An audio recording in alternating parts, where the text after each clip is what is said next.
Bom dia, Tião. Bom dia para você que acompanha a Cerro Corá FM 91.5, também acompanha o portal e a TV Web Ponta por Informa. Vamos falar de futebol, falar de Copa do Brasil nesta quinta-feira, dia 10 de maio de 2021, né? Ontem nós tivemos zebra, né? A zebra estava solta na Copa do Brasil. O atual campeão Palmeiras foi superado pelo CRB na noite de ontem, em pleno Allianz Parque, nos pênaltis. Quem também foi eliminado na marca da cal foi o Cruzeiro, frente a Juazeirense.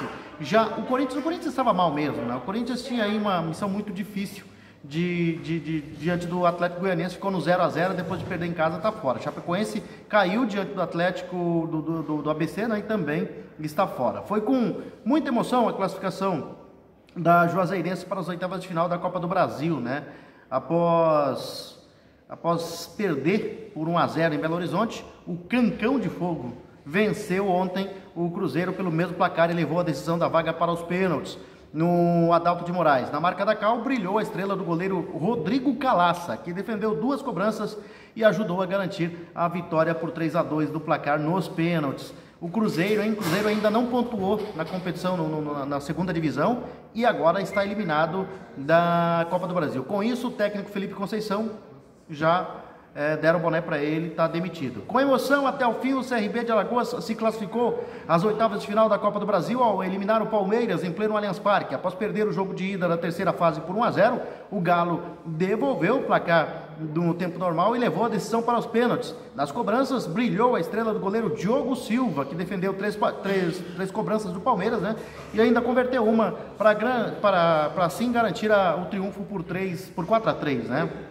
E o Diogo Silva, além de vencer do goleiro do Galo Praiano, né? Além de fazer um excelente jogo, ainda defendeu 3 pênaltis nas cobranças de pênaltis. E aí fica nessa, né? Ficou como um herói do jogo o Diogo do CRB. E o Corinthians, por outro lado, mostrou muita eficiência defensiva, mas voltou a falhar no ataque. Com isso, não conseguiu sair de um empate sem gols diante do Atlético Goianiense no estádio Antônio Ascioli, em Goiânia. O time goiano claramente jogou com regulamento debaixo do braço, já que venceu em São Paulo por 2-0. O Corinthians não conseguiu sequer fazer um golzinho aí, né? E deu Bahia, o tricolor de aço bateu o Vila Nova de Goiás por 1-0 no estádio de Pituaçu, em Salvador, né? E avançou aí às oitavas de final pelo jogo. O jogo foi válido pela volta da terceira fase da Copa do Brasil, garantiu sua permanência na competição mais democrática do país. No embate de ida, o Esquadrão também derrotou o Colorado por 1-0 em Goiânia. Já o Atlético Paranaense está nas oitavas de final após empate em 1-1 no jogo de ida da terceira fase. O Furacão venceu o Avaí por 1-0 na Arena da Baixada e garantiu vaga na próxima fase da competição. Vitinho marcou o gol da classificação rubro-negra com apenas 32 segundos de bola rolando. O Vasco está classificado para as oitavas de final após uma vitória por 1-0 na ida. O Cruz Maltino empatou, sofreu para empatar com Boa Vista por 1-1 no São Januário e confirmou presença na próxima fase da competição. Michel Douglas abriu o placar para o Verdão na etapa inicial e Cano, no segundo tempo, fez o gol da classificação vascaína. O Red Bull Bragantino fez um jogo de igual para igual com o Fluminense, mas não conseguiu reverter a derrota por 2-0 no Maracanã. Na semana passada foi 2-0, né? E ontem abriu o placar para o time carioca. O Hurtado comandou a virada por 2-1 com 2 gols, né? No Nabi Abichedid, em Bragança Paulista. Mas venceu, mas não levou. O Bragantino está eliminado. Festa no Frasqueirão, né? O ABC de Natal venceu a Chapecoense por 3-0 no Frasqueirão, em Natal, pelo jogo de volta da terceira fase e se classificou para as oitavas de final da competição. No duelo de ida, a Chape derrotou o Alvinegro por 3-1, ontem tomou 3-0 e está fora, né? Então, resultados da Copa do Brasil: classificado São Paulo 9-1 no 4 de julho, depois de perder com reservas o primeiro por 3-2. Sobrou no segundo jogo. Vasco e Boa Vista empataram em 1-1. Vasco venceu o primeiro por 1-0 e se classificou. O ABC de Natal fez 3-0 na Chapecoense. O ABC se classificou, havia perdido a primeira por 3-1, mas ganhou por 3-0. O Bahia repetiu o resultado, ganhou do Vila Nova de Goiás por 1-0. A Juazeirense devolveu a derrota por 1-0, ganhou do Cruzeiro por 1-0 e ganhou nos pênaltis também. O Atlético Paranaense venceu o Avaí por 1-0. O Palmeiras foi derrotado pelo CRB e foi eliminado nos pênaltis.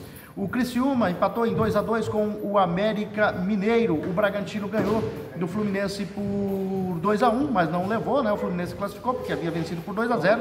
E o Atlético Goianiense ficou no 0-0 com o Corinthians. O Atlético Goianiense se classificou. Hoje tem Brasiliense e Grêmio, 14h30. Atlético Mineiro e Remo, às 18 horas. Ceará e Fortaleza, às 20h30. E Internacional e Vitória, às 20h30, né? São os jogos aí de hoje da Copa do Brasil, né? Que tem aí, teve esse trio de eliminados aí, né? De grandes, né? O Palmeiras, o Corinthians e o Cruzeiro. O Corinthians normal, a sua eliminação, vamos dizer assim, está com um elenco limitado, fraco, né? Perdeu por 2-0 em casa e não tinha, era muito difícil a missão de devolver pelo menos o placar. O Cruzeiro também se esperava a classificação, mas não é uma zebra total a sua eliminação, porque vem apresentando um futebol fraco aí nesse início de temporada do Campeonato Nacional e também da própria Copa do Brasil, né? Então ganhou por 1-0, ontem perdeu e foi eliminado nos pênaltis. Já o Palmeiras não justifica a sua eliminação, né? Claro, nós estamos falando de futebol, é possível grandes equipes perderem para as pequenas equipes, mas, né, nessa situação aí o Palmeiras é um time milionário, né? É um time de um elenco forte, talvez só não mais forte que o time do Flamengo, e não podia, né, ter sido eliminado na Copa do Brasil a essa altura, né, nessa fase da competição, né? É um elenco muito grande, é um elenco milionário para perder como perdeu, né? Havia vencido fora de casa e ontem perdeu em casa por 1-0, acabou eliminado da Copa do Brasil, o atual campeão, né? Então, para o Palmeiras a pressão vai ser maior. Para o Corinthians a situação já vem complicando aí há algum tempo, então o torcedor já está mesmo irritado, não vai mudar muita coisa essa eliminação não. Aliás, vai dar até um pouco mais de tempo para o Silvinho tentar ajeitar o time do jeito que ele quer. E falar de seleção brasileira, né, o técnico Tite revelou ontem a lista com o nome dos 24 jogadores que vão defender a seleção brasileira na disputa da Copa América, com início previsto para o próximo domingo. Tite manteve o mesmo grupo que disputou as duas últimas partidas pelas eliminatórias sul-americanas para a Copa do Mundo do Catar, com vitórias sobre Equador e Paraguai. A única alteração é a ausência do zagueiro Rodrigo Caio, que foi chamado nos 2 jogos para substituir o Thiago Silva, recuperado de lesão, né? Então o Tite mantendo aí, depois de mudar a postura, né? Daquela idiotice, aquela imbecilidade que ele comentou, de querer boicotar a seleção numa competição oficial da FIFA e da Conmebol, voltou atrás, né? E agora já apresentou a convocação. Aí durante o programa de amanhã a gente vai falar um pouquinho mais da seleção brasileira, que se prepara para estrear na Copa América, que seria na Argentina e na Colômbia, agora vai ser disputado no Brasil. São essas as informações, Tião Prado. Nós voltaremos, se Deus quiser, amanhã com mais informações aqui na Cerro Corá FM 91.5, também no portal e TV Web Ponta Porã Informa.